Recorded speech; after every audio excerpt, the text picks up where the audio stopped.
കിച്ചു രേണുസുതി ഇറക്കിയ ഒരു വീഡിയോ ഫാദർ അത് കണ്ടിട്ടുണ്ടായിരുന്നു. രാഹുൽ ദാസ് ഞാൻ കിച്ചു എന്ന് വിളിക്കാൻ ആഗ്രഹിക്കുന്നില്ല. വീഡിയോ ഇടാൻ ആർക്കാ പറ്റാത്തത്? പല കാര്യങ്ങൾ അവർക്ക് പുറത്ത് പറയാൻ പറ്റത്തില്ലെന്നാ പറഞ്ഞു. അതൊക്കെ പറയുവാണെങ്കിൽ രാഹുൽ ദാസ് ചിലപ്പോൾ ഇച്ചിരി ബുദ്ധിമുട്ടേണ്ടതായിട്ട് വരും. ഞങ്ങളൊക്കെ അങ്ങ് ഇറങ്ങും. രാഹുൽ ദാസിന്റെ വിവരങ്ങളെല്ലാം ഈ നാട്ടുകാർക്കെല്ലാം അറിയാവുന്ന. ഞാൻ ഈ നാട്ടിൽ ജീവിക്കുന്ന ആളാണ്. എന്നോട് നിരവധി പോലീസുകാർ എന്നെ വിളിച്ച് പല കാര്യങ്ങൾ എൻക്വയറി ചെയ്തു. രാഹുൽ ദാസ് കൂടുതലൊന്നും നല്ലതാകാൻ ശ്രമിക്കേണ്ട. ആരും നല്ലതാണെന്ന് ശ്രമിക്കേണ്ട. ഇത് നിങ്ങൾ കൊടുക്കണം, മാറ്റമൊന്നും ചെയ്യണ്ട. രാഹുൽ ദാസിന്റെ ഒരു വെടിക്കുള്ളതൊക്കെ ഉണ്ട്. അതെന്തൊക്കെയാണെന്ന് എന്റെ ലിസ്റ്റ് ഉണ്ട്. പോലീസുകാരുടെ എന്നുള്ള വിവരങ്ങളൊക്കെ എന്റെ ഉണ്ട്. ആ വിവരം കൃത്യമായിട്ട് കൊടുത്തേച്ചാൽ മതി. രാഹുൽ ദാസ് പഠിച്ച് നല്ലൊരു ജോലിക്കാരനായി മിടുക്കനായി ജീവിക്കുക.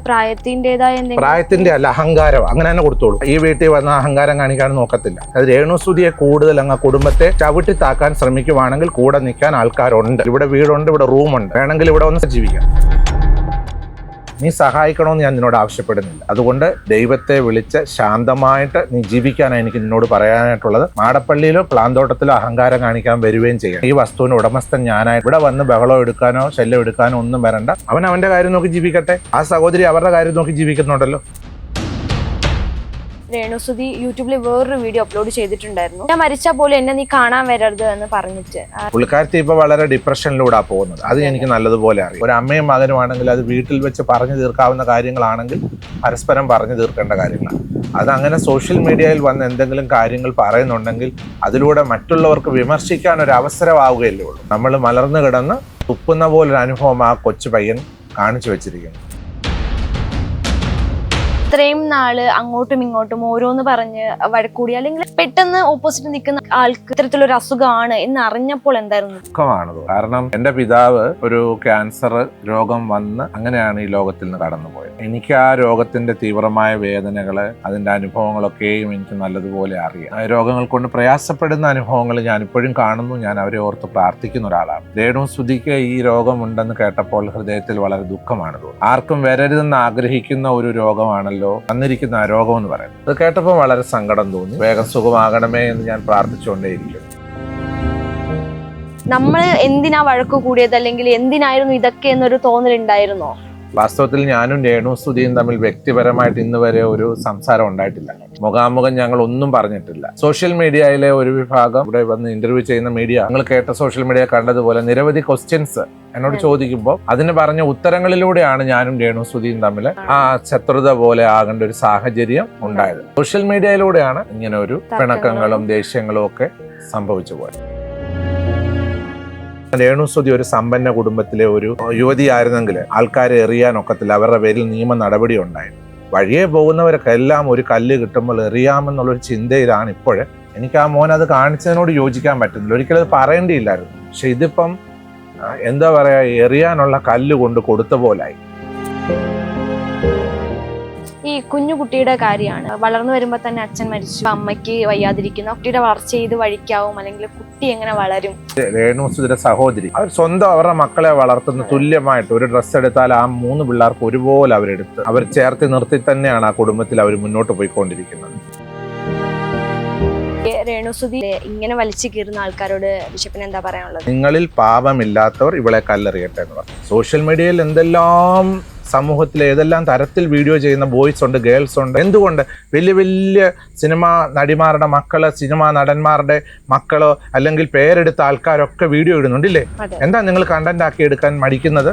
നിങ്ങൾക്കറിയാം നിങ്ങളുടെ വീട്ടിൽ നല്ല നല്ല കോടതികളിൽ നിന്നുള്ള കടലാസുകൾ അങ്ങോട്ട് വരുമെന്നറിയാം. ഇതൊരു സാധു കുടുംബത്തിലെ പെട്ട ഒരു യുവതി ആയതുകൊണ്ട് നിങ്ങൾ നിങ്ങളുടെ വീട്ടിൽ കല്ല് പറക്കി വെച്ചിട്ട് വീഡിയോ ആയിട്ടിട്ട് എറിയും. അത് നിങ്ങളുടെ പേഴ്സണൽ കാര്യം. നിങ്ങൾക്ക് എറിയുന്നതിന് എനിക്ക് ഒരു വിരോധവും ഇല്ലാതെ അതിന് ദൈവം നിങ്ങൾക്ക് നല്ല ബുദ്ധി തരട്ടെ. ഹായ്, ഹലോ, എല്ലാവർക്കും നമസ്കാരം. ഞാനിന്ന് നിൽക്കുന്നത് ബിഷപ്പ് നോബൽ ഫിലിപ്പ് അമ്പലവേലിന്റെ ബിഷപ്പ് ഹട്ടിന്റെ ഫ്രണ്ടിലാണ്. അപ്പോൾ ഞാൻ ഒരുപാട് തവണ ഇന്റർവ്യൂവിനായിട്ട് ബിഷപ്പിനെ വിളിച്ചിട്ടുണ്ടായിരുന്നു, അപ്പം കിട്ടിയിട്ടില്ല. ഇന്ന് അപ്പോൾ എൻ്റെ വിളി കാരണം ആവശ്യപ്രകാരം ഞാൻ ഈ വീട്ടിലെത്തി. അപ്പം ബിഷപ്പ് രേണു ചേച്ചിന്റെ വീട്ടിൽ പ്രാർത്ഥനയ്ക്കായിട്ട് പോയിട്ടുണ്ട്. അപ്പൊ ഈ തിരിച്ചു വരുന്ന സമയം ഒന്ന് പിടിച്ചു നിർത്തി 2 ചോദ്യം ചോദിക്കാം എന്നുള്ള രീതിക്കാണ് ഞാൻ നിൽക്കുന്നത്. ഒന്ന് വരുമ്പോൾ നമുക്കൊന്ന് ചോദിച്ചു നോക്കാം.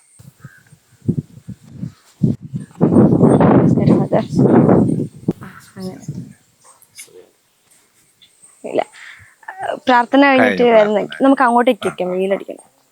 ബിഷപ്പിനെ ആദ്യം കാണുമ്പോൾ ഞാൻ ചോദിക്കണം എന്ന് വിചാരിച്ചൊരു കാര്യമുണ്ട്, അല്ലെങ്കിൽ അതൊന്ന് സംസാരിക്കണം എന്ന് വിചാരിച്ചൊരു കാര്യമുണ്ട്. അപ്പം ഒരുപാട് പ്രശ്നങ്ങൾ സോഷ്യൽ മീഡിയയിലൂടെ നമ്മൾ കണ്ടിട്ടുണ്ട്. ഇപ്പം രേണുസുതിയായിട്ട് ഒരുപാട് പ്രശ്നങ്ങൾ നമ്മളിങ്ങനെ കണ്ടിട്ടുണ്ട്.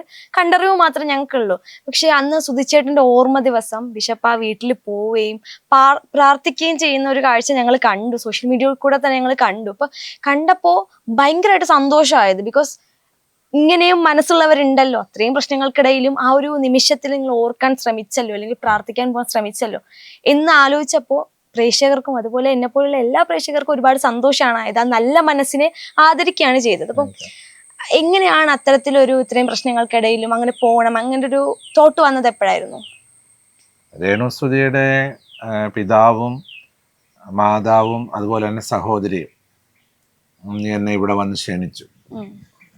അതിന് കാരണം എന്ന് വെച്ച് കഴിഞ്ഞാൽ രേണുസുതിക്ക് സുഖമില്ലാത്തൊരു സാഹചര്യത്തിലൂടെയാണ് ഇപ്പോൾ കടന്നു പോയിക്കൊണ്ടിരിക്കുന്നത്. നിങ്ങളെല്ലാവരും അറിഞ്ഞതുപോലെ അവരുടെ സഹോദരിയും കുടുംബവും മാതാപിതാക്കളും എന്നോട് ഇവിടെ വന്ന് ഈ കാര്യങ്ങൾ പറഞ്ഞു, ഇങ്ങനെ ആരോഗ്യ പ്രശ്നങ്ങളുണ്ട്, അതുകൊണ്ട് തിരുമേനി വീട്ടിൽ വരണം, ഞങ്ങൾക്ക് തിരുമേനിയോട് യാതൊരു രീതിയിലുള്ള വിഷമങ്ങളോ പ്രയാസങ്ങളോ ഇല്ല. പരസ്പരം ഞങ്ങൾ അങ്ങോട്ടും ഇങ്ങോട്ടും വന്നു പോയ കാര്യങ്ങൾ പൊരുത്തപ്പെട്ടു എന്ന് വെച്ച് വന്നുപോയ ജീവിതത്തിൽ വന്നു പോയിട്ടുള്ള അങ്ങോട്ടും ഇങ്ങോട്ടും വാക്കുകൾ കൊണ്ടൊക്കെ അങ്ങോട്ടും ഇങ്ങോട്ടും ഒക്കെ വന്നുപോയ പ്രയാസങ്ങളൊക്കെ പരസ്പരം നിരപ്പായി, പരസ്പരം ക്ഷമ അങ്ങോട്ടും ഇങ്ങോട്ടും അതെല്ലാമായി സ്നേഹത്തോടു കൂടെ തന്നെ ആയി കഴിഞ്ഞിട്ട് പ്രാർത്ഥനയ്ക്കായിട്ട് തന്നെ അവർ ഇൻവൈറ്റ് ചെയ്ത് വീട്ടിൽ വന്ന് കൊല്ലം സുധിയുടെ ഇങ്ങനെ ഓർമ്മ പ്രാർത്ഥന നടക്കുന്നുണ്ട്. അപ്പം ബിഷപ്പ് അവിടെ വരെ വന്ന് പ്രാർത്ഥനയിൽ സംബന്ധിക്കണമെന്ന് എന്നോട് ആവശ്യപ്പെട്ടു. അങ്ങനെ ഞാൻ അവരുടെ വീട്ടിൽ പോയി സുധിയുടെ ഓർമ്മ ദിവസത്തെ പ്രാർത്ഥനയിൽ ചടങ്ങുകളിൽ സംബന്ധിക്കുവാനായിട്ടിടയായി. അതെനിക്ക് വളരെ സന്തോഷമായിട്ട് തോന്നി. അപ്പോൾ ബിഷപ്പ് ആ വീട്ടിലേക്ക് പോയി പ്രാർത്ഥിക്കുന്ന സമയത്ത് അതിന് മുന്നേയും രേണു ചേച്ചി ക്യാൻസർ ആണ്, അങ്ങനെ രോഗമുണ്ട് എന്ന് അറിഞ്ഞിട്ടുണ്ടായിരുന്നോ? രോഗമാണെന്ന് സോഷ്യൽ മീഡിയയിലൂടെ കണ്ടു, അല്ലാതെ എന്നോട് ആരും തന്നെ അവരൊരു രോഗിയാണെന്നുള്ള വിവരം അറിഞ്ഞില്ല. വീട്ടിൽ നിന്നാണ് രേണുസുതിയുടെ പിതാവും മാതാവും സഹോദരിയുമാണ് എന്നെ ഔദ്യോഗികമായിട്ട് പറഞ്ഞത്. പിന്നെ സോഷ്യൽ മീഡിയയിൽ ഇങ്ങനെയുള്ള കാര്യങ്ങൾ പലതും കാണുന്നുണ്ടായിരുന്നു, പക്ഷെ അതിൻ്റെ സത്യാവസ്ഥ എന്താണെന്ന് നമുക്ക് അറിയത്തില്ലല്ലോ.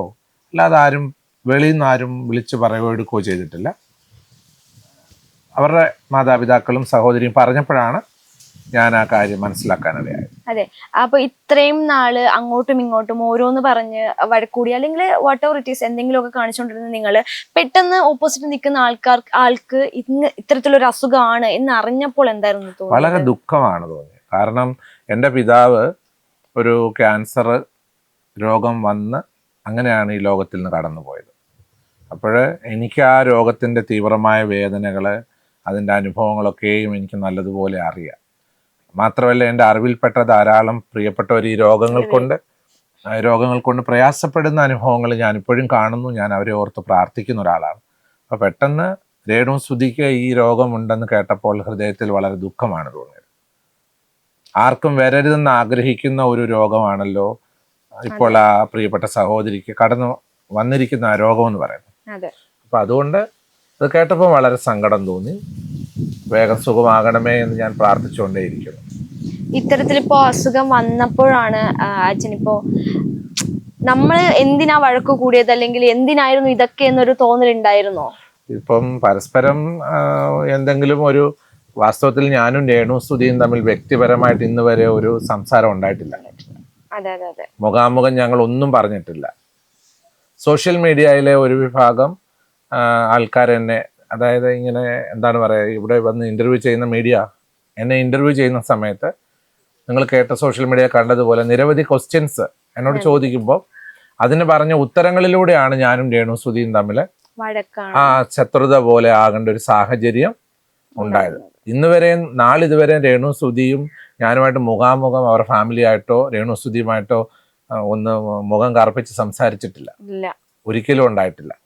സോഷ്യൽ മീഡിയയിലൂടെയാണ് ഈ ഒരു ഉണ്ടായത്, ഇങ്ങനെ ഒരു പിണക്കങ്ങളും ദേഷ്യങ്ങളും ഒക്കെ സംഭവിച്ചു പോയത്. ഇപ്പോ സുധിച്ചേട്ടന്റെ ഓർമ്മ ദിവസം മാത്രല്ല, അത് കഴിഞ്ഞിട്ട് പിന്നെയും പല പ്രാവശ്യം എനിക്ക് സാഹചര്യം ലഭിക്കുമ്പോഴൊക്കെയും ഞാൻ ഇവിടെ വരുമ്പോൾ, ഇവിടെയുള്ള സന്ദർഭങ്ങളിൽ അവർ പ്രാർത്ഥിക്കാനായിട്ട് അവരുടെ മാതാവും പിതാവും ഈ രേണുസുതി സഹോദരി എന്നോട് ആവശ്യപ്പെടുന്ന സന്ദർഭങ്ങളിൽ എനിക്ക് സമയമുള്ളപ്പോൾ ഒക്കെയും പോയിട്ട് അവരുടെ രോഗത്തിന് വേണ്ടി പ്രാർത്ഥിക്കുവാൻ എനിക്ക് അവസരം കിട്ടിയിട്ടുണ്ട്. ഞാൻ പോയി പ്രാർത്ഥിക്കാറുണ്ട്. അതെനിക്ക് വളരെ വളരെ മനസ്സിനൊരു സമാധാനമാണ്. നമ്മൾ അവർക്ക് വേണ്ടി പ്രാർത്ഥിക്കുമ്പോൾ നമുക്ക് ചെയ്യാൻ പറ്റുന്ന ഏറ്റവും വലിയൊരു കാര്യം നമുക്ക് അവർക്ക് വേണ്ടി പ്രാർത്ഥിക്കുക എന്നുള്ളത് മാത്രമാണ്. അതായത് ഞാൻ ചിന്തിക്കുന്ന ഇത്രയേ ഉള്ളൂ, തികഞ്ഞവരായിട്ട് ആരും തന്നെ ഇല്ല. ഒരാൾ പോലും ഈ ഭൂമിയിൽ തികഞ്ഞവരായിട്ടില്ല. നാം ഓരോരുത്തരും ബലഹീനരും പാപികളും ദോഷികളുമായിട്ടുള്ള മനുഷ്യരാണ് നാം ഓരോരുത്തരും. തികഞ്ഞവരാരും തന്നെ ഇല്ല. അപ്പോൾ ജീവിതത്തിൽ കുറവുകൾ വരും, കുറ്റങ്ങൾ വരും, പ്രയാസങ്ങൾ വരും, വേദനകൾ വരും. അതൊക്കെ നമ്മൾ ക്ഷമിക്കുകയും വഹിക്കുകയും ചെയ്യുന്നവരാണ് മനുഷ്യരെന്ന് പറയുന്നത്. അത് ക്ഷമിക്കാനും വഹിക്കാനും ഉള്ള ഒരു കഴിവുണ്ടെങ്കിൽ അവനൊരു മനുഷ്യനാണ്. അപ്പം ജീവിതത്തിലുള്ള പരസ്പരം വന്നു പോയിരിക്കുന്ന വീഴ്ചകൾ തീർച്ചയായിട്ടും ക്ഷമിച്ചും വഹിച്ചും മുൻപോട്ട് പോവുകയും, മാത്രമല്ല നമ്മൾ ചെളി വാരി പരസ്പരം എറിയുന്നത് കൊണ്ട് എന്ത് നേട്ടമാണുള്ളത്? അതുകൊണ്ടൊന്നും ഒരു പ്രയോജനം ഉണ്ടാകാൻ പോകുന്നില്ല. ശരിക്കും ഇത്തരത്തിലുള്ള ഒരു മനസ്സ് മറ്റ് പലർക്കും ഉണ്ടാവാറില്ല. ഇപ്പോഴും ഇപ്പൊ നിങ്ങൾ ശത്രുതയാണെങ്കിലും ഇപ്പൊ നിങ്ങൾ അതെല്ലാം മറന്ന് വീണ്ടും അവരുടെ അടുത്തേക്ക് സ്നേഹത്തോടെ പോകുമ്പോൾ ഇതുപോലെ ഒരുപാട് പേര് നെഗറ്റീവ് പറയുന്ന രേണുസുധിക്കെതിരെ ആഞ്ഞടിക്കുന്ന ഒരുപാട് പേരുണ്ട്. അവരൊന്നും ഇപ്പോഴും അങ്ങനെ തന്നെ റിയാക്ട് ചെയ്തുകൊണ്ടിരിക്കുകയാണ്. അത് ശരിക്കും പറഞ്ഞു കഴിഞ്ഞാൽ ഞാനിങ്ങനെ പറയുമ്പോൾ ഞാൻ കാണുന്നതും കേൾക്കുന്നതും ഉള്ള അറിവെന്ന് വെച്ചാൽ സോഷ്യൽ മീഡിയയിലാണ് ശരിക്കും പറഞ്ഞു കഴിഞ്ഞാൽ ഈ രേണുസുധിയുമായിട്ട് ആൾക്കാരിങ്ങനെ ഇപ്പം മോള് പറഞ്ഞ പോലെ ശത്രുത ഉണ്ടെന്ന് പറഞ്ഞു. അല്ലാതെ ഞങ്ങൾ ഈ നാട്ടിൽ താമസിക്കുന്ന ആൾക്കാർക്ക് ആർക്കും തന്നെ രേണുസുധി എന്ന് പറയുന്ന ഈ സഹോദരിയോടോ അവരുടെ കുടുംബത്തോടോ യാതൊരു വിധമായിട്ടുള്ള ദേഷ്യമോ മറ്റിതരമായ കോപമോ ഒന്നും ആർക്കുമില്ല. സോഷ്യൽ മീഡിയയിലാണ് ശരിക്കും പറഞ്ഞു കഴിഞ്ഞാൽ സൈബർ ബുള്ളിങ്ങിലൂടെയും ഒക്കെയാണ് അവരെ ഇങ്ങനെ, പിന്നെ അവരുടെ ജീവിത മാർഗത്തിന് വേണ്ടിയിട്ട് അവർക്ക് ദിവസവും ജീവിച്ചു പോകാനായിട്ട് അവർ ജോലി ചെയ്തൊരു സഹോദരിയാണ്. അവർക്ക് അറിയാവുന്ന രീതിയിൽ അവർ പ്രൊമോഷൻ ചെയ്യുമായിരുന്നു. അവർക്കറിയാവുന്ന രീതിയിൽ അവർ ഉദ്ഘാടനങ്ങൾക്ക് പോകുമായിരുന്നു. അവർക്കറിയാവുന്ന സ്റ്റേജ് പ്രോഗ്രാമിന് പോകുമായിരുന്നു. അതൊക്കെ അവരുടെ ജീവിത സന്ധാരണത്തിനായിട്ട് അന്നന്ന് ജീവിതം. കാരണം കൊല്ലം സുധി മരണപ്പെട്ട ശേഷം ആ കുടുംബം മുൻപോട്ട് പോകണം. അവർക്കൊരു വസ്തുവും വീടും ഉണ്ടെന്നും പറഞ്ഞ് അവരുടെ ജീവിതം മുന്നോട്ട് കൊണ്ടുപോകാൻ കഴിയത്തില്ല. അപ്പൊ അവർക്ക് സന്തോഷമായ ഒരു ജോലി എന്ന് പറയുന്നത് അവർക്ക് ഇങ്ങനെയുള്ള കാര്യങ്ങളിൽ ഏർപ്പെട്ട് കടന്നു പോകുക എന്നുള്ളതാണ്. ഈ ഇന്ത്യ മഹാരാജ്യത്തിൽ ജീവിക്കുന്ന എത്രയോ സഹോദരിമാര്, പുരുഷന്മാര് അവരവർക്ക് ഇഷ്ടമുള്ള ജോലി ചെയ്യുന്നു. നമുക്ക് അവരെ വിമർശിക്കാൻ നമുക്ക് അതിൻ്റെ ആവശ്യമില്ലെന്നുള്ളതാണ് എൻ്റെ ഒരു അഭിപ്രായം. കാരണം അവരവരുടെ ജോലി ചെയ്ത് ജീവിച്ചു. ഇപ്പോൾ അവർക്ക് ആരോഗ്യ പ്രശ്നം ഉണ്ടായി. എൻ്റെ പ്രാർത്ഥന അവർ എത്രയും പെട്ടെന്ന് സൗഖ്യമുള്ളവളായിട്ട് മാറി അവര് സന്തോഷത്തോടെ അവരുടെ മോനെ വളർത്തി. ഒരു കൊച്ചു മോനുണ്ട് അവർക്ക്, ഒരു 6.5 വയസ്സ് പ്രായമുള്ളൊരു കുട്ടിയുണ്ട്.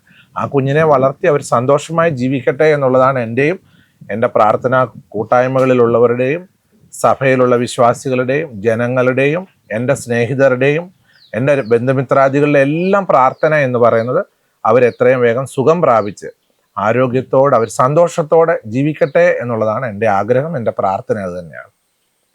ഇപ്പോ നമ്മളിപ്പം ഒരുപാട് ഇതിൽ കാണുന്നുണ്ട്. ഇപ്പൊ ലാസ്റ്റ് ആയിട്ടൊരു മകൻ ഇച്ചു ഇറക്കിയ ഒരു വീഡിയോ, ഫാദർ അത് കണ്ടിട്ടുണ്ടായിരുന്നോ? ഞാൻ വീഡിയോ കണ്ടിട്ടില്ല. എന്നെ ഇന്നലെ വിദേശത്തു നിന്നൊക്കെ എൻ്റെ ബന്ധുമിത്രാദികൾ വിളിച്ച് സംസാരിച്ചു. ഇത്രയും രോഗക്കിടക്കയിലായിട്ട് ആ പ്രിയപ്പെട്ട സഹോദരി മരണത്തെ മുഖാമുഖമായി കണ്ട സന്ദർഭത്തിലൂടെയാണ് അവരിപ്പോൾ കടന്നു പോകുന്നത്. അതുപോലുള്ളൊരു സാഹചര്യം. കാരണം അവർ ICUവിലും ഒക്കെ ആയിരുന്നു കഴിഞ്ഞ ദിവസങ്ങളിൽ.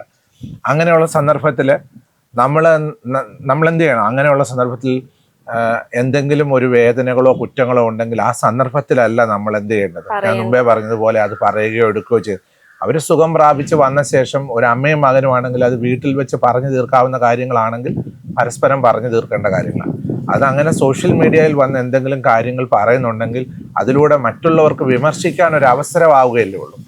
അപ്പം രേണുസുധിക്ക് സ്വന്തമായിട്ടൊരു യൂട്യൂബ് ചാനൽ ഉണ്ടെന്നാണ് ഞാൻ കേൾക്കുന്നത്. അവരവരുടെ രോഗവിവരങ്ങൾ അവരെ സ്നേഹിക്കുന്നവരെ അറിയിക്കുന്നു. അവരെ സ്നേഹിക്കുന്നവരും അവരെ ചേർത്ത് പിടിക്കുന്നവരെയും അവരുടെ അപ്ഡേറ്റ്സുകൾ അവർ അറിയിക്കാറുണ്ട്. എനിക്കിന്ന് ഓർമ്മയില്ല, ഇന്ന് ക്ഷീണമാണ്, അല്ലെ ഇന്ന് എനിക്ക് പ്രയാസമുണ്ട്, അല്ലെ ഇന്ന് ഞാൻ ഹോസ്പിറ്റലിൽ പോയി. അവരവരുടെ കാര്യങ്ങൾ അറിയിക്കുന്നു. അവരെ സ്നേഹിക്കുന്നവരത് കാണുന്നു. അവരെ വിമർശിക്കേണ്ടവർ അതിൻ്റെ അടി കമൻറ്റുകൾ എഴുതുന്നു. പക്ഷേ സ്വന്തം മകനെന്ന് അവർ വളർത്തിക്കൊണ്ട് വന്ന അങ്ങനെ അവർക്ക് എഗനസ്റ്റായിട്ട് പറയുമ്പോൾ തീർച്ചയായിട്ടും നമ്മൾ എന്താ ചെയ്യുന്നത്? നമ്മൾ മലർന്നു കിടന്ന് തുപ്പുന്ന പോലൊരു അനുഭവം ആ കൊച്ചു പയ്യൻ കാണിച്ചു വെച്ചിരിക്കുന്നു. എനിക്ക് ആ മോൻ അത് കാണിച്ചതിനോട് യോജിക്കാൻ പറ്റുന്നില്ല. ഒരിക്കലും അത് പറയേണ്ടിയില്ലായിരുന്നു. അങ്ങനെയുള്ള കാര്യങ്ങൾ വീട്ടിൽ തന്നെ ഈ ഒരു സാഹചര്യത്തിൽ ഇപ്പൊ പറയേണ്ട ആവശ്യമില്ല. അഥവാ അങ്ങനെ പറയണമെങ്കിൽ അവൻ ഫോണിൽ വിളിച്ചിട്ട് അവൻ പറയാം അമ്മേ ഇങ്ങനെ എന്തെങ്കിലും ഉണ്ടെങ്കിൽ അത് പറഞ്ഞു അവിടെ കൊണ്ട് തീർക്കുക. മുന്നത്തെ ഒരു അവസ്ഥയിലായിരുന്നു ഇങ്ങനെ ഒരു വീഡിയോ ചെയ്തിരുന്നെങ്കിൽ കുഴപ്പമുണ്ടായിരുന്നില്ല. കുഴപ്പമുണ്ടായിരുന്നല്ല, നമ്മളൊരു ഇപ്പൊ നമ്മുടെ വീടുകളിലൊക്കെ നമുക്ക് എന്തെങ്കിലും പ്രയാസം ഉണ്ടെങ്കിൽ നമ്മൾ സോഷ്യൽ മീഡിയയിൽ പറയും. അതുപോലെ അവരും ഒരു അമ്മയും മകനുമായിട്ട് അതങ്ങ് തീർത്താൽ മതിയായിരുന്നു. പക്ഷെ ഇതിപ്പം എന്താ പറയാ, എറിയാനുള്ള കല്ല് കൊണ്ട് കൊടുത്ത പോലായി അല്ലേ. മറ്റുള്ളവർക്ക് രേണുസുതിയെ എറിയുവാനായിട്ടുള്ള കല്ല് അങ്ങോട്ട് കൊണ്ട് കൊടുത്തു. അപ്പൊ എന്ത് ചെയ്യുന്നു, അവിടെ നിന്നവരെല്ലാവരും എറിഞ്ഞുകൊണ്ടേ ഇരിക്കുകയാണ് ചെയ്തുകൊണ്ടിരിക്കുന്നത്. പക്ഷെ രേണുസുതിക്കൊന്നും ഒന്നും സംഭവിക്കാൻ പോകുന്നില്ല. രേണുസുതി ദൈവ ആരോഗ്യം കൊടുത്ത് ആയുസ് കൊടുത്ത് മടങ്ങി വരുമെന്നാണ് എൻ്റെ ഒരു വിശ്വാസം. കാരണം കുറവുള്ളവരും കുറ്റക്കാരുമായിട്ടുള്ള മനുഷ്യർ ഇന്ന് ലോകത്തിൽ നാം ഓരോരുത്തരും. അപ്പോൾ ആ കുറവുകളെ പരിഹരിക്കുന്ന ദൈവമാണ്. നമ്മുടെ കുറവുകളെയും തെറ്റുകളെയും നമ്മളോട് മാപ്പ് തന്ന് ക്ഷമ തരുന്നത് മനുഷ്യരല്ല.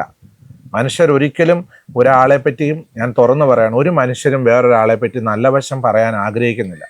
അവരുടെ നെഗറ്റീവുകളെ കണ്ടുപിടിച്ച് അവരെ എങ്ങനെ ഇകഴ്ത്തണം, എങ്ങനെ താഴ്ത്തി കെട്ടണം എന്നുള്ളതാണ് സമൂഹം ആഗ്രഹിച്ചുകൊണ്ടിരിക്കുന്നത്. അവർ രേണുസുതി ഒരു സാധു ആയതുകൊണ്ട് തീർച്ചയായിട്ടും ഞാൻ അങ്ങനെ പറയത്തുള്ളൂ.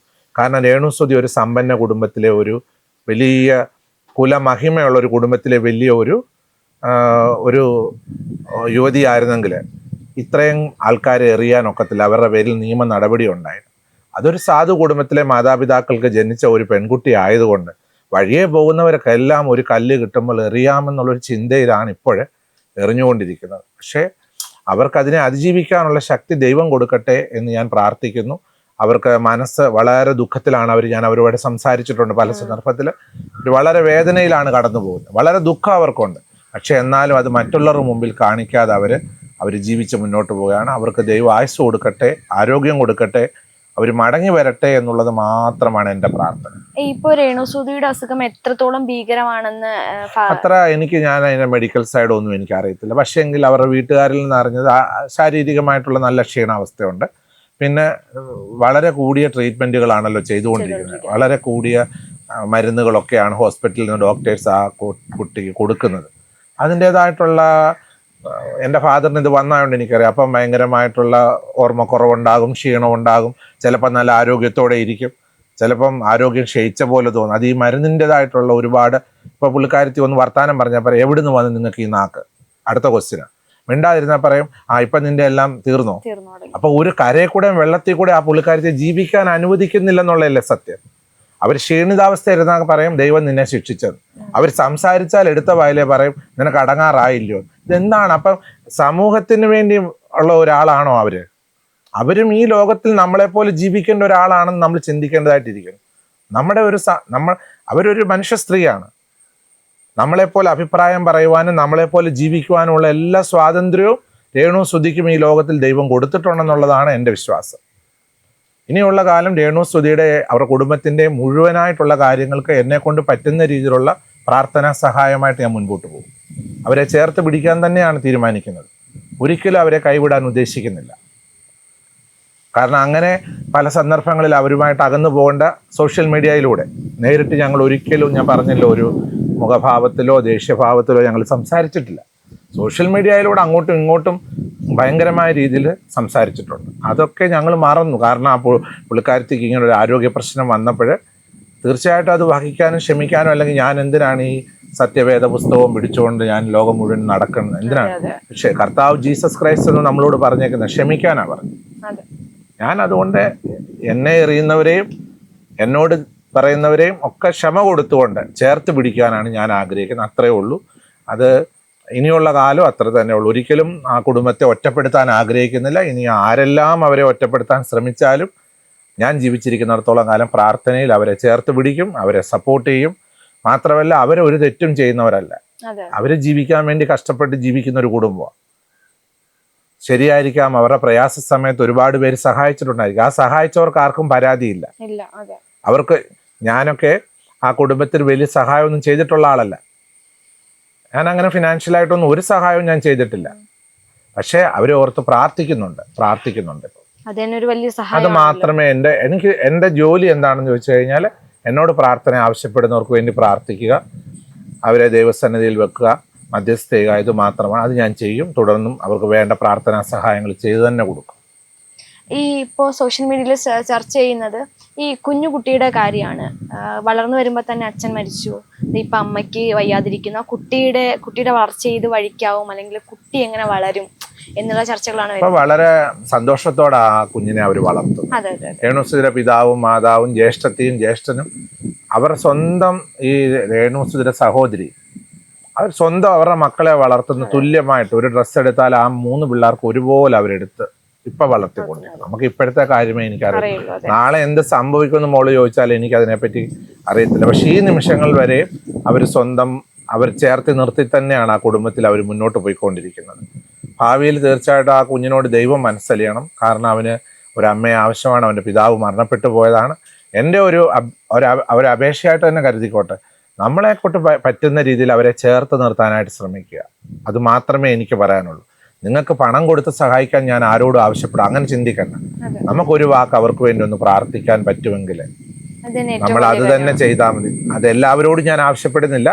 രേണു സുധിയെയും കൊല്ലം സുധിയെയും അവരുടെ കുടുംബത്തെയും സ്നേഹിക്കുന്നവർ എന്നെ കേൾക്കുന്ന ആരെങ്കിലും ഉണ്ടെങ്കിൽ തീർച്ചയായിട്ടും അവരെ ഓർത്ത് പ്രാർത്ഥിക്കുക. പിന്നെ നിങ്ങൾക്ക് ചേർത്ത് പിടിക്കാൻ മനസ്സുണ്ടെങ്കിൽ ബൈബിളിൽ പറയുന്ന പോലെ വലം കൈ ചെയ്യുന്ന ഇടം കൈ അറിയാത്ത പോലെ നിങ്ങൾക്ക് അവരെ ചേർത്ത് പിടിക്കാൻ ആഗ്രഹമുള്ള ആരെങ്കിലും ഉണ്ടെങ്കിൽ തീർച്ചയായിട്ടും അവരുടെ ഈ രോഗസമയത്ത് ക്ഷീണാവസ്ഥയിൽ പ്രയാസത്തിന് നമുക്കൊരാളെ സഹായിക്കേണ്ടത് എപ്പോഴാണ്? ഒരാൾക്ക് പ്രയാസം വരുമ്പോഴാണ്, ദുഃഖങ്ങൾ വരുമ്പോഴാണ്. അതുകൊണ്ട് അപ്പം ചോദിക്കും പല ക്വസ്റ്റ്യൻസ് നമ്മുടെ നേരെ വരും. അതൊന്നും നമ്മൾ കാര്യമാക്കുന്നില്ല. ആ ചോദ്യം ചോദിക്കുന്നവരെന്നും ചോദിച്ചുകൊണ്ടേയിരിക്കും, കുറ്റം പറയുന്നവരെന്നും കുറ്റം പറഞ്ഞുകൊണ്ടേയിരിക്കും. നന്മ പറയുന്നവർ നന്മ പറയും, നന്മ ചെയ്യുന്നവർ അത് ചെയ്തുകൊണ്ടേയിരിക്കും. ഈ ലോകത്തിൽ ധാരാളം നന്മ ചെയ്ത മനുഷ്യരുണ്ട്, കാരുണ്യമുള്ള മനുഷ്യരുണ്ട്, ദയുള്ള മനുഷ്യരുണ്ട്.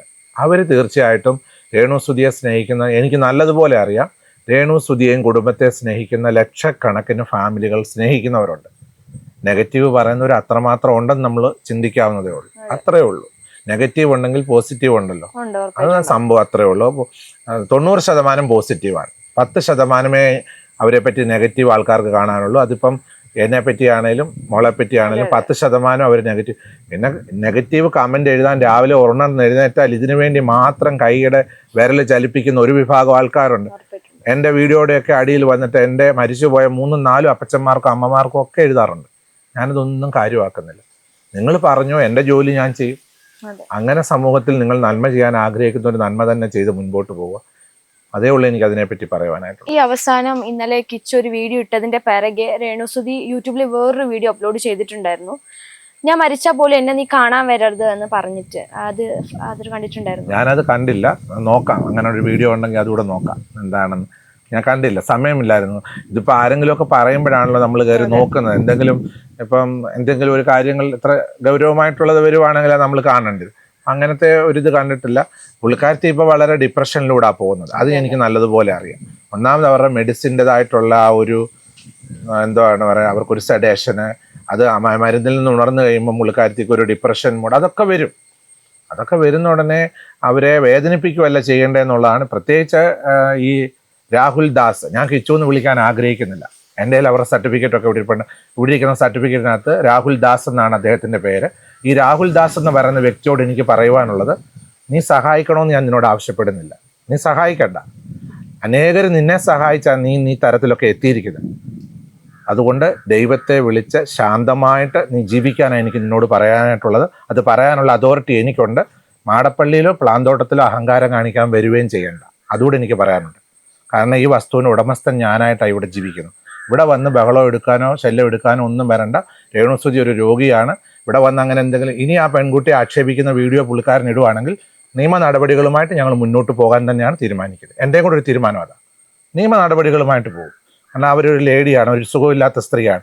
ഏതറ്റം വരെ നിയമ നടപടികളുമായിട്ട് പോകാമോ അറ്റം വരെ ആ കുടുംബവുമായിട്ട് ചേർന്ന് നിന്ന് മാക്സിമം നിയമ നടപടികളായിട്ട് അവനവൻ്റെ കാര്യം നോക്കി ജീവിക്കുന്നതായിരിക്കും ബെറ്റർ. അവൻ്റെ കാര്യം നോക്കി ജീവിക്കട്ടെ. ആ സഹോദരി അവരുടെ കാര്യം നോക്കി ജീവിക്കുന്നുണ്ടല്ലോ. ഇവിടെ അവർക്കൊരു വീട് സ്ഥലവും എല്ലാവരും കൂടെ ചേർന്ന് കൊടുത്തിട്ടുണ്ട്. അതൊക്കെ ഈ നാട്ടുകാർക്ക് അറിയാവുന്ന കാര്യം തന്നെയാണ്. വീഡിയോ ഇടാൻ ആർക്കാ പറ്റാത്തത്? ഈ രാഹുൽ ദാസിൻ്റെ വിവരങ്ങളെല്ലാം ഈ നാട്ടുകാർക്കെല്ലാം അറിയാവുന്ന. ഞാൻ ഈ നാട്ടിൽ ജീവിക്കുന്ന ആളാണ്. ഞാൻ വിദേശത്തു നിന്ന് ഇവിടെ ജീവിക്കുന്ന ആളാണ്.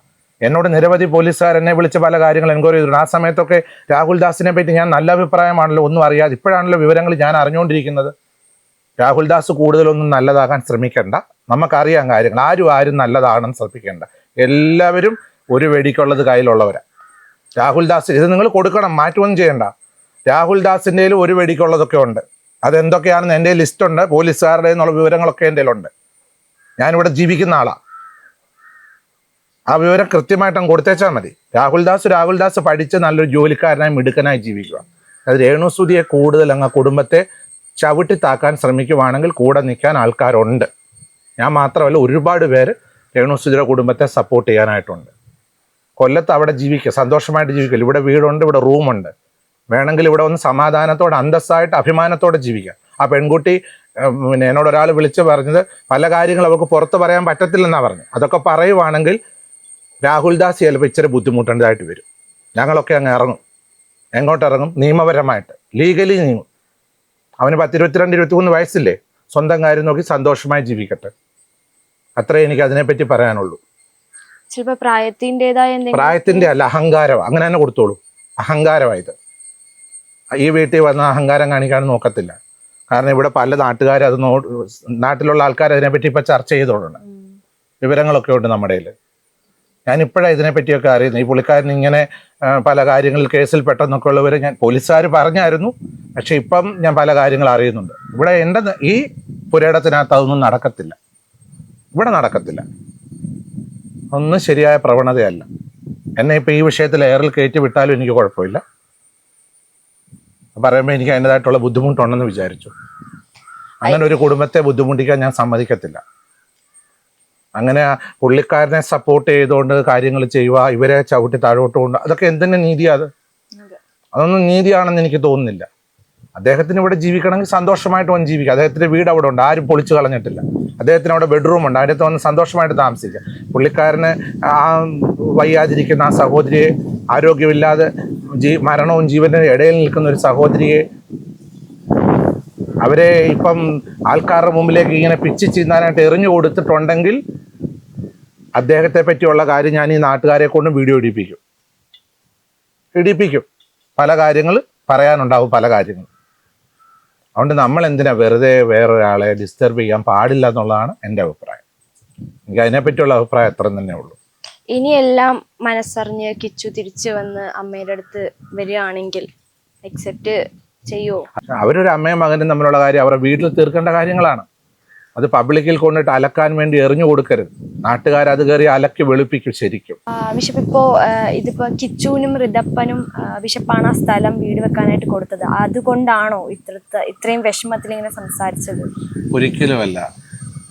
ഒരിക്കലും അങ്ങനെ ചിന്തിക്കുകയല്ല. ഞാനിപ്പോൾ അങ്ങനെ പറയാനുണ്ടായ കാരണം എന്ന് വെച്ച് കഴിഞ്ഞാൽ, ഇത്രയും രോഗാതുരയായിട്ട് ബെഡ് റിഡനായിട്ടുള്ള നമ്മുടെ ഒരു സിസ്റ്റർ ആയിക്കൊള്ളട്ടെ, അല്ലെങ്കിൽ നമ്മുടെ ഒരു നെയ്ബർ ആയിക്കൊള്ളട്ടെ, അവരിപ്പോൾ ആ ഒരു ഭീകരമായ ഒരു സാഹചര്യത്തിലൂടെ കടന്നു പോയിക്കൊണ്ടിരിക്കുമ്പോൾ അവരെ ചേർത്ത് നിർത്താനാണ് നാം ഓരോരുത്തർ ശ്രമിക്കേണ്ടത്. അവരുമായിട്ട് ചേർന്ന് നിൽക്കുക. പ്രത്യേകിച്ച് അവരുടെ ഭർത്താവിൽ കൂടെ അവർ ഭർത്താവ് അവർക്ക് വളർത്താനായിട്ട് കൊടുത്ത ഒരു വളർത്തുമകനാണല്ലോ. അങ്ങനെയാണല്ലോ സോഷ്യൽ മീഡിയയിലൂടെ ഒക്കെ നമ്മൾ കണ്ടതും അവർ പറഞ്ഞുള്ള കേൾവി. അപ്പോൾ ആ സന്ദർഭത്തിൽ ഒരു മകൻ്റെ സ്ഥാനം കൊടുക്കാൻ കഴിയുന്നില്ലെങ്കിൽ കൂടിയും ഇപ്പം ഈ ഒരു സന്ദർഭത്തിൽ ഒരിക്കലും ഈ രേണുസുതിയെ ഒരിക്കലും ഇത്രയും മോശമായി സൈബർ ബുള്ളിങ്ങിന് വേണ്ടി എറിഞ്ഞു കൊടുത്തത് എനിക്ക് വളരെ സങ്കടം തോന്നി ഇത് കേട്ടപ്പോൾ. ഈ സന്ദർഭത്തിലല്ല. അഥവാ അങ്ങനെ ഉണ്ടെങ്കിൽ തന്നെയും എന്ത് ചെയ്യണമായിരുന്നു? ഫോണിൽ വിളിച്ച് എന്ത് ചെയ്യണമായിരുന്നു? പരസ്പരം അവർക്ക് തമ്മിലുള്ളത് ഇതാക്കണം. അല്ലാതെ രാഹുൽ ദാസിനോ ഋതുൽ ദാസിനോ ജീവിക്കാനായിട്ട് ഒരു ചെറിയ പ്രോപ്പർട്ടി കൊടുത്തത് കൊണ്ട് മാത്രം ഞാൻ ഒന്നും അത് ചിന്തിച്ചിട്ടില്ല. അങ്ങനെയാണെ അനവധി പേർക്ക് കഴിയുന്നത്ര കൈത്താങ്ങൽ കൊടുക്കാൻ ദൈവം എനിക്ക് കൃപ ചെയ്തുകൊണ്ടിരിക്കുന്നു, ചെയ്തിട്ടുമുണ്ട്. അതൊരിക്കലും അല്ല. അങ്ങനെ ചിന്തിക്കുകയേ വേണ്ട. മറിച്ച് ഈ ചെയ്ത തെറ്റിനെ ഞാൻ അംഗീകരിക്കുന്നില്ല. അത് ആ രാഹുൽ ദാസ് ചെയ്തേക്കുന്ന ഏറ്റവും വലിയൊരു ഇപ്പം എല്ലാവരും അവരുമായിട്ട് ചേർന്ന് ക്ഷമയോടും പ്രാർത്ഥനയോടും കൂടെ അവരോടുകൂടെ നിൽക്കുന്നൊരു സന്ദർഭമാണ്. ആ സമയത്ത് അവരെ നെഗറ്റീവ് ആക്കാനായിട്ടുള്ളൊരു പരിശ്രമമാണ് ചെയ്തത്. പക്ഷേ നെഗറ്റീവായത് രാഹുൽ ദാസാണ്. ഒരിക്കലും രേണുസുതിയോ അവരുടെ കുടുംബമോ നെഗറ്റീവിലേക്ക് പോകത്തില്ല. കാരണം അവരെ സ്നേഹിക്കുന്നവർ ചേർത്ത് നിർത്തുക തന്നെ ചെയ്യും. കാരണം അവരെ തിരിച്ചു കൊണ്ടുവരേണ്ടത് ആ കൊച്ചുമകൻ്റെ, ഈ പറഞ്ഞ രാഹുൽ ദാസിൻ്റെ അനുജനായിട്ടുള്ള ഋതുൽ ദാസ് എന്ന് പറഞ്ഞ കുഞ്ഞിന് 6.5 വയസ്സ് പ്രായമേ ഉള്ളൂ. ആ കുഞ്ഞിൻ്റെ പിതാവ് മരിച്ചുപോയി. മാതാവ് ഈ സാഹചര്യത്തിലൂടെ കടന്നു പോകുമ്പോൾ എത്രയും വേഗം സുഖം പ്രാപിച്ച് വരിക എന്നുള്ളത് തീർച്ചയായിട്ടും ഈ രാഹുൽ ദാസോട് ചിന്തിക്കേണ്ട ഒരു കാര്യമാണ്. ആ സമയത്ത് അവരുടെ സൗഖ്യത്തിന് വേണ്ടി പ്രാർത്ഥിക്കുകയായിരുന്നു ചെയ്യേണ്ടത്. മറിച്ച് അവരെ സമൂഹത്തിലേക്ക് എറിഞ്ഞു കൊടുക്കുകയല്ല. പലപ്പോഴും ഞാൻ കേട്ടിട്ടുണ്ട് ഈ രേണുസുതി ഇങ്ങനെ പ്രമോഷൻ ചെയ്തും കഷ്ടപ്പെട്ടും ഉണ്ടാക്കുന്ന പണത്തിൻ്റെ ഒരു മകൻ എന്നുള്ള രീതിയിൽ തന്നെ അവർ ആ കുട്ടിയെ സഹായിച്ചിട്ടുള്ളതാണ്, അവരെ കൊണ്ട് പറ്റുന്ന രീതിയിൽ. കാരണം ഈ രേണുസുതിക്ക് അവരുടെ മാതാവിനെ പിതാവിനെ നോക്കണം, പുള്ളിക്കാരത്തിയുടെ ഈ കുഞ്ഞു മോനെ നോക്കണം, രേണുസുതിയുടെ ജീവിതം കൊണ്ടുപോകണം. ഈ 4 പേരുടെ കാര്യങ്ങൾ രേണുസുതി തന്നെയാണ് ചുമതല വഹിച്ച് നടത്തിക്കൊണ്ടിരിക്കുന്നത്. എനിക്ക് നല്ലപോലെ അറിയാം. അപ്പം അവർ ജോലി ചെയ്യണം. അവർ എന്തൊക്കെയോ അവരുടെ കഷ്ടപ്പാടിൻ്റെ ഇതായിട്ട് അവർക്ക് ഇഷ്ടമുള്ള ജോലി അവർ ചെയ്തു. ആ ജോലിയെ വിമർശിക്കാൻ ഞാൻ ആളല്ല ഒരിക്കലും. അപ്പം തീർച്ചയായിട്ടും അവരുടെ വളർത്തു മകൻ എന്ന രീതിയിൽ ആ മാതാവിനോട് കാണിച്ച ഏറ്റവും വലിയ ഒരു നന്ദികേട് എന്നുള്ളൊരു വാക്കാണ് എനിക്ക് ഈ സന്ദർഭത്തിൽ പറയാനുള്ളത്. നന്ദികേട്. എൻ്റെ ഭാഷയിൽ പറയാൻ, നമുക്ക് ഒരാൾ ഒരു ഗ്ലാസ് വെള്ളം കുടിക്കാൻ തന്നാലും ഒരു നേരത്തെ ആഹാരം ഭക്ഷിക്കാൻ തന്നാലും നമ്മൾ അവരോട് എപ്പോഴും ഉണ്ട് നന്ദിയുള്ളവരായിരിക്കുന്നു. അപ്പോൾ ആ കൊച്ചു പയ്യൻ ഈ രാഹുൽ ദാസ് ഒരു നന്ദിയുള്ള ചെറുപ്പക്കാരനായിരുന്നെങ്കിൽ കൊള്ളാമായിരുന്നുവെന്ന് ആഗ്രഹിച്ചു. ഞാനത് പറഞ്ഞു പോയത്. അല്ലാതെ ഇപ്പോൾ മോള് ചോദിച്ചതുപോലെ ഒരിക്കലും അവർക്ക് വേണ്ടിയിട്ട് വീട് നിർമ്മിക്കാൻ സ്ഥലം കൊടുത്തു എന്നുള്ള ഒരിതിലേ അല്ല. അത് ഞാൻ ചിന്തിക്കുന്നു പോലുമില്ല. മോൾ എന്നോട് ചോദിച്ചു, ഞാൻ എൻ്റെ വിഷമം ഞാൻ തുറന്ന് സംസാരിച്ചു, അത്രേ ഉള്ളൂ. ഇത്തരത്തിൽ രേണുസുതിക്ക് ഒരു അസുഖം ഉണ്ടെന്ന് കുറെ നാൾ മുമ്പേ ഒരു ഇൻഡ്യൂഷൻ കിട്ടിയതാണ്, അല്ലെങ്കിൽ അറിയാമായിരുന്നു എന്ന് രേണുസുതി മുമ്പ് പറഞ്ഞിട്ടുണ്ടായിരുന്നു. എനിക്കറിയായിരുന്നു ഇങ്ങനെ ഒരു അസുഖം ഉണ്ട്, പക്ഷെ ഇപ്പോഴാണ് ഞാൻ ഹോസ്പിറ്റലിൽ പോയത് കൺഫേം ആക്കിയത് എന്ന്. അങ്ങനെയാണെങ്കിൽ അത്തരത്തിലൊരു അസുഖം വന്നിട്ടുണ്ടെങ്കിൽ അത് നേരത്തെ ട്രീറ്റ്മെന്റ് ചെയ്യാമായിരുന്നില്ലേ? എനിക്ക് അതിനെപ്പറ്റി ഒന്നും അറിയത്തില്ല. ഞാൻ അറിഞ്ഞിട്ടില്ലാത്ത കാര്യങ്ങളെ പറ്റി എനിക്ക് അറിയത്തില്ല. അങ്ങനെ ഒരു കാര്യം ഞാൻ സോഷ്യൽ മീഡിയയിൽ അങ്ങനെ വന്നിട്ടുണ്ടാവും, ഞാൻ ശ്രദ്ധിച്ചില്ല. പുള്ളിക്കാരത്തിക്ക് സുഖമില്ലെന്നുള്ള ഈ അടുത്ത സമയത്താണല്ലോ അവരുടെ മാതാപിതാക്കൾ എന്നോട് പറഞ്ഞു. ചെറുപ്പത്തിൽ വന്നതിനെ പറ്റി എനിക്ക് അത്രയ്ക്ക് അറിയത്തില്ല. അങ്ങനെ ഉണ്ടായിട്ടുള്ള ശ്രദ്ധിച്ചില്ല. എൻ്റെ ശ്രദ്ധയിൽ ഇതുവരെ അത് വന്നിട്ടില്ല. ഇപ്പോ ഫാദറിന്റെ പ്രാർത്ഥനകൾ ഇന്റർവ്യൂസ് ഒരുപാട് കണ്ടിട്ടുണ്ട്. അപ്പം പ്രാർത്ഥനകൾ അതുപോലെ അതിനൊക്കെ എന്തോ ഒരു സ്പെഷ്യാലിറ്റി ഉള്ളതുപോലെ പല ആൾക്കാരും പറഞ്ഞ് ഞാൻ ഇങ്ങനെ കേട്ടിട്ടുണ്ട്. നമ്മൾ നിഷ്കളങ്കമായിട്ട് പ്രാർത്ഥിക്കുന്ന എല്ലാവരുടെയും പ്രാർത്ഥന ദൈവം കേൾക്കും. നിഷ്കളങ്കരായി നിന്ന് പ്രാർത്ഥിച്ചാൽ മതി. ദൈവം മുമ്പിൽ വരുമ്പോൾ നമ്മുടെ ജീവിതത്തിലെ എല്ലാ കാര്യങ്ങളും ദൈവം മുമ്പിൽ നിഷ്കളങ്കതയോട് പറയുക. ആ പ്രാർത്ഥനയിൽ പ്രാർത്ഥിച്ചാൽ എൻ്റെ പ്രാർത്ഥന മാത്രമല്ല, മോളുടെ പ്രാർത്ഥനയും എന്നെ ശ്രവിക്കുന്ന ഓരോരുത്തരുടെയും പ്രാർത്ഥനയ്ക്ക് ദൈവം ഒരു മറുപടി ശക്തിയും തരുമെന്നുള്ളതാണ് എൻ്റെ വിശ്വാസം. ഹൃദയത്തിൽ നിഷ്കളങ്കതയോടുകൂടി ദൈവത്തോട് സംസാരിക്കുക. ഞാനത് മാത്രമേ ചെയ്യാറുള്ളൂ. ഇപ്പം തന്നെ ഞാൻ ഈ കാര്യം എൻ്റെ പേഴ്സണൽ കാര്യം അല്ലാഞ്ഞിട്ട് പോലും എനിക്ക് വിഷമം തോന്നിയിട്ടാണ് ഞാൻ ആ രീതിയിൽ സംസാരിച്ചത്. വളരെ ദുഃഖം തോന്നി. എനിക്ക് അത്ര സങ്കടമുണ്ട്. കാരണം ഈ സോഷ്യൽ മീഡിയയിലൊക്കെ നമ്മളിങ്ങനെ ഒരാളെ സൈബർ ബുള്ളി ചെയ്താൽ വിട്ടുകൊടുക്കുന്നത്. ഇപ്പം ബലഹീനരെ താങ്ങുവീൻ എന്നാണ് ബൈബിൾ എഴുതിയിരിക്കുന്നത്. ബലഹീനരെ താങ്ങുവീൻ. അപ്പം ബലവാനും ബലഹീനനും തമ്മിൽ കാര്യമുണ്ടാകുമ്പോൾ ബലഹീനൻ്റെ പക്ഷത്ത് നിൽക്കുന്ന ദൈവത്തെ പറ്റിയാണ് ഞാൻ പാടുകയും പ്രസംഗിക്കുകയും ഞാൻ പഠിപ്പിക്കുകയും ചെയ്യുന്നു. അപ്പം അതുകൊണ്ട് നമുക്ക് ബലഹീനതയും പ്രയാസം, ബലഹീനത എന്ന് വെച്ചാൽ ഏറ്റവും ലീസ്റ്റായിട്ടുള്ള ഒരാൾക്കൊരു വിഷമം വരുമ്പോൾ നമ്മൾ അവരുടെ കൂടെ ചേർന്ന് നിൽക്കാനാണ് ഞാൻ ആഗ്രഹിക്കുന്നത്. അപ്പം അങ്ങനെയുള്ള ഒരു ഇതുകൊണ്ട് എനിക്കതിനെപ്പറ്റി അതാണ് ഒരു അഭിപ്രായം പറയാനായിട്ടുള്ളത്. ഇപ്പൊ ഇത്രയൊക്കെ ആയിട്ടും ഇത്രയും നെഗറ്റീവ് പറയുന്ന ആൾക്കാരോട്, അല്ലെങ്കിൽ ഇങ്ങനെ വലിച്ചു കീറുന്ന ആൾക്കാരോട് ബിഷപ്പിന് എന്താ പറയാനുള്ളത്? ആരെ പറ്റിയാ ചോദിക്കുന്നത്? ഇപ്പം രേണുസുതിയെ കുറിച്ച് തന്നെ അവർ ഇത്രയും അവസ്ഥയിൽ കിടന്നിട്ടും അവർ ഇത്രയും വീണ്ടും നെഗറ്റീവിലോട്ട് തള്ളിവിടുകയും അതുപോലെ വീണ്ടും വലിച്ചു കീറാൻ. നിങ്ങളിൽ പാപമില്ലാത്തവർ ഇവളെ കല്ലെറിയട്ടെ എന്ന് ബൈബിളിൽ ഒരു വാക്യമുണ്ട്. നിങ്ങളിൽ പാപമില്ലാത്തവർ ഇവളെ കല്ലെറിയട്ടെ എന്ന് പറഞ്ഞു. പാപിനിയായ ഒരു സ്ത്രീ യേശുവിൻ്റെ അരികിലേക്ക് ഓടി വരികയുണ്ടായി. ഓടി വന്നിട്ട് പറഞ്ഞ് എന്നെ രക്ഷിക്കാനായിട്ട് ആവശ്യപ്പെട്ട സമയത്ത് കർത്താവ് പറഞ്ഞ് നീ അവിടെ നിൽക്കുവാനായിട്ട് പറഞ്ഞു. അവൾ അവിടെ നിന്ന്. ഒരുപാട് പേര് കല്ലുമായിട്ട് വന്നു. കർത്താവ് കുനിഞ്ഞിരുന്ന് എഴുതി. ആ എഴുതിയ സമയത്ത് എന്താണ് എഴുതിയെന്നുള്ളത് ആ വന്നു നിന്നവർക്ക് എന്തായാലും മനസ്സിലായിട്ടുണ്ടല്ലോ. ഒരുപാട് ചേട്ടന്മാരും ചേച്ചിമാരും അപ്പച്ചന്മാരും ചേട്ടായിമാരും ഒക്കെ കല്ലുമായിട്ട് ആ മലയുടെ മുകളിലേക്ക് വന്നതായിട്ടാണ് ഞാൻ പഠിച്ചേക്കുന്നത്. കർത്താവ് പറഞ്ഞു നിങ്ങളിൽ പാപമില്ലാത്തവർ ഈ സ്ത്രീയെ കല്ലെറിയാൻ പറഞ്ഞു. കല്ല് അവിടെ കൂനയായി കൂടിയതല്ല, അതൊരു കല്ല് പോലും ആ സ്ത്രീയുടെ ദേഹത്ത് വീണില്ല. എനിക്ക് അത്രയും മാത്രമുള്ളൂ രേണുസുതിയെ പറ്റി ഈ വിഷയത്തിൽ പറയാൻ. ജീവിതത്തിലെല്ലാം തികഞ്ഞവരാരും തന്നെ ഇല്ല. അവരുടെ ജീവിതത്തിൽ വീഴ്ചകളോ ബലഹീനതകളോ വന്നു പോയിട്ടുണ്ടെങ്കിൽ അതോട് പുറത്തു കൊടുക്കേണ്ട ദൈവമാണ്. ഈ ഒരു രോഗാവസ്ഥയിൽ അവരെ ഇത് വെച്ച് പോസ്റ്റ്മോർട്ടം ചെയ്യാനോ ഇത് വെച്ച് അവരെ ഓപ്പറേഷൻ ചെയ്ത് കീറി മുറിക്കാനോ ഞാനോ എന്നോടൊപ്പം നിൽക്കുന്നവരോ തയ്യാറല്ല. അവരെ എത്രയും പെട്ടെന്ന് അവർക്കൊരു സ്പീഡി റിക്കവറിക്ക് വേണ്ടിയിട്ടാണ് ലോകമെമ്പാടുമുള്ള ഞങ്ങളുടെ ഫ്രണ്ട്സും ഞങ്ങളുടെ കൂട്ടായ്മക്കാരും ഒക്കെ പ്രാർത്ഥിക്കുന്നത്.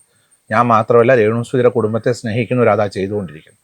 അതുകൊണ്ട് അവരെ നെഗറ്റീവ് പറയുന്നവരോട് എനിക്കൊന്ന് മാത്രമേ പറയാവുള്ളൂ. അത് അവരെന്നും പറഞ്ഞുകൊണ്ടേ ഇരുന്നോട്ടെ. അവർ പോസിറ്റീവ് ആകാൻ നമ്മൾ ആവശ്യപ്പെടുന്നില്ല. ഒരിക്കലും ഇപ്പം എന്നെ പറ്റി എന്തെല്ലാം നെഗറ്റീവ് വീഡിയോസ് ഇപ്പോൾ സോഷ്യൽ മീഡിയ തുറന്ന് എൻ്റെ നെഗറ്റീവ്സ് ഇഷ്ടം പോലെ ഉണ്ട്. എനിക്ക് ആ നെഗറ്റീവിന് മുമ്പ് ഞാൻ തളർന്നു പോകുന്നില്ല. പക്ഷേ ഈ രാജ്യത്ത് ജീവിക്കാൻ നിയമങ്ങളുണ്ട്. നമുക്ക് ഈ രാജ്യത്ത് ജീവിക്കാൻ നിയമങ്ങളുണ്ട്. ആ നിയമങ്ങളെ അനുസരിച്ച് നമ്മൾ മുൻപോട്ട് പോവുക. അത്രേ എനിക്കിതിനെപ്പറ്റി പറയാനുള്ളൂ. രേണുസുതി നെഗറ്റീവ് പറയുന്നവരോട് എനിക്കത് മാത്രമേ പറയാനുള്ളൂ. നിങ്ങളിൽ പാപമില്ലാത്തവർ ഇവളെ കല്ലെറിയട്ടെ ബൈബിളിൽ പറഞ്ഞൊരു വാക്ക് മാത്രം എനിക്കതിനെപ്പറ്റി പറയാനുള്ളൂ. അതാണ് എൻ്റെ സത്യമായ കാര്യം. എന്തായാലും എത്രയും പെട്ടെന്ന് സുഖമായിട്ട് തിരിച്ചു വരട്ടെ അല്ലേ? തീർച്ചയായിട്ടും എത്രയും പെട്ടെന്ന് രേണുസുതി സുഖം പ്രാപിച്ച് ആരോഗ്യവതിയായിട്ട് മടങ്ങി വന്ന് അവരുടെ ആഗ്രഹം പോലെ സന്തോഷത്തോടെ അവർ ജീവിക്കട്ടെ. അവർക്കും ജീവിക്കാൻ ഈ ഭൂമിയിൽ അവസരമുണ്ട്. നമ്മളെപ്പോലെ തന്നെ അവരും ഈ ഭൂമിയിൽ ജീവിക്കുന്ന ഒരു മനുഷ്യ സ്ത്രീയാണ്.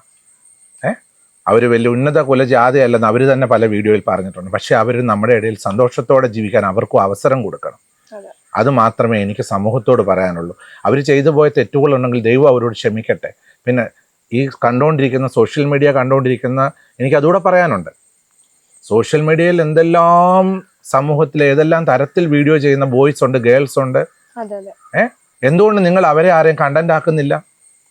എന്തുകൊണ്ട് വലിയ വലിയ സിനിമാ നടിമാരുടെ മക്കള്, സിനിമാ നടന്മാരുടെ മക്കളോ അല്ലെങ്കിൽ പേരെടുത്ത ആൾക്കാരൊക്കെ വീഡിയോ ഇടുന്നുണ്ടില്ലേ? എന്താ നിങ്ങൾ കണ്ടന്റ് ആക്കി എടുക്കാൻ മടിക്കുന്നത്? നിങ്ങൾക്കറിയാം നിങ്ങളുടെ വീട്ടിൽ നല്ല നല്ല കോടതികളിൽ നിന്നുള്ള കടലാസുകൾ അങ്ങോട്ട് വരുമെന്നറിയാം. ഇതൊരു സാധു കുടുംബത്തിലെ പെട്ട ഒരു യുവതി ആയതുകൊണ്ട് നിങ്ങൾ നിങ്ങളുടെ വീട്ടിൽ കല്ല് പറക്കി വെച്ചിട്ട് വീഡിയോ ആയിട്ടിട്ട് എറിയുക.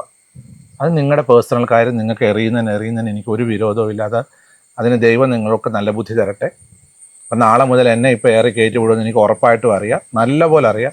എനിക്കൊന്നും വരാൻ പോകുന്നില്ല. ഞാനെല്ലാം തികഞ്ഞവനാണെന്ന് പറയാൻ വേണ്ടിയിട്ടല്ല ഇത്. എന്നോട് ചോദിച്ച ക്വസ്റ്റ്യൻസിന് ഉത്തരം മാത്രമേ ഞാൻ പറഞ്ഞിട്ടുള്ളൂ. ഞാനെല്ലാം തികഞ്ഞവനാണെന്ന് ഞാൻ ഈ വീഡിയോയിൽ പറഞ്ഞിട്ടേ ഇല്ല. നിങ്ങൾക്ക് നോക്കുമ്പോൾ ആയിരക്കണക്കിന് കുറ്റങ്ങൾ എൻ്റെ നേരെ ഉണ്ട്. ആ കുറ്റം എൻ്റെ അടുത്തങ്ങ് ഇരുന്നോട്ടെ. ഞാൻ നല്ലവനാണെന്ന് പറയാൻ നിങ്ങളുടെ അരികിലേക്ക് വരുന്നില്ലല്ലോ. രേണുസുതി പറഞ്ഞോ ഞാൻ നല്ലവളാന്ന് പറഞ്ഞ് നിങ്ങളുടെ വീടുകളിലോ എങ്ങും വരുന്നില്ല. അവരുടെ പേഴ്സണൽ ചാനലിൽ അവർ വീഡിയോ ഇടാറുണ്ട്, അവരുടെ അപ്ഡേറ്റ്സ് തരാറുണ്ട്. എനിക്ക് പിന്നെ ചാനലിനകത്തൊന്നും പറയാനില്ലാത്തതുകൊണ്ട് മോൾ എന്നോട് ചോദിച്ചു, ഞാൻ ഉത്തരം പറഞ്ഞു. സ്വന്തം ചാനലിനകത്തൊന്നും പറയാൻ എനിക്കില്ല. മോൾ എന്നെ കാണാൻ വന്നു, എന്നോട് ചോദിച്ചു. ഞാൻ ധൃതി വെച്ച് പോകാൻ നിന്ന സമയമായിരുന്നു. എന്നോട് ചോദിച്ചു, ഞാൻ ചോദിച്ച ചോദ്യത്തിനെല്ലാം ഉത്തരം തന്നിട്ടുണ്ട്. അപ്പൊ എന്തായാലും ബിഷപ്പ് ഒരുപാട് സന്തോഷം. ഇത്രയും വിലയേറിയ സമയം നമുക്ക് വേണ്ടി ഇത്രയും സമയം സ്പെൻഡ് ചെയ്തത്. Thank you so much. Thank you. പ്രാർത്ഥനയിൽ നമ്മളെയും ഉൾപ്പെടുത്തണം.